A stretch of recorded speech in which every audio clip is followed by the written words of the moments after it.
Hi வாங்க, எல்லோரும் நல்லா இருக்கீங்களா? இன்றைக்கி வந்து நம்ம பாலாடை எடுத்து வச்சதை வச்சு காய்ச்ச போகிறோம், நெய்யாக காய்ச்ச போகிறோம். பாலாடை வந்து ஐஸ் தண்ணி ஊற்றி அரைச்சி 2 தண்ணி ஐஸ் தண்ணி வச்சு அதை அலசி வச்சுருக்கோம். ஒரு சம்படத்தில் இருந்துச்சு, அதை எடுத்து போடையுமே நெய்யாகுது. 5 நிமிஷம் தான் ஆகும். நம்ம நெய்யாக்கி ஊற்றிக்கலாம்.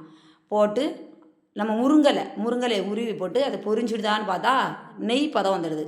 அதுக்கப்புறமா நம்ம ஒரு பாத்திரத்தில் இருத்து வச்சுக்கலாம். அன்றைக்கி நம்ம வீடியோ போடையில் வந்து ஐஸ் தண்ணி ஊற்றி அரைச்சி அந்தாலே போட்டு காய்ச்ச ஆரம்பிச்சிட்டோம்னா அது நெய்யே வரல. அதில் நம்ம சீனி போட்டு பொட்டுக்கடலை போட்டு நம்மள சாப்பிட்டோம். அது டேஸ்ட்டாலாம் இருந்துச்சு. இன்றைக்கி நம்ம நெய் ரெடி ஆகிடுச்சு. ஒரு வலையை வச்சு இருத்துக்கிடுவோம்னு சொல்லி இருத்தோம். ஆனால் 200 நெய் இருக்கும். ஒரு சம்பளத்துலேருந்து 200 நெய் இருக்குது. ரொம்பவும் வாசனையாகவும் இருக்குது. நீங்களும் இதே மாதிரி பால் வாங்கினீங்கன்னா பாலாடை எடுத்து வச்சு நெய் செய்யுங்க. நம்மளே நெய் செஞ்சு சாப்பிட்றது அவ்வளோ மனசுக்கு நிறைவாக இருக்கும். பாருங்கள், 200 நெய் இருக்கும். கண்ணாடி மாதிரி அவ்வளோ அழகாக இருக்குது. பார்க்கறதுக்கே அவ்வளோ தெளிவாக இருக்குது. மணக்கு நல்ல மணமாகவும் இருக்குது.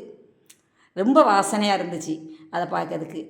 நான் அதை சட்டியில், அந்த காய்ச்சின சட்டியிலே கொஞ்சம் சாப்பாடு போட்டு சாதத்தை போட்டு பிணைஞ்சி சாப்பிட்டு பார்த்தேன். அவ்வளோ டேஸ்ட்டாக இருந்துச்சு.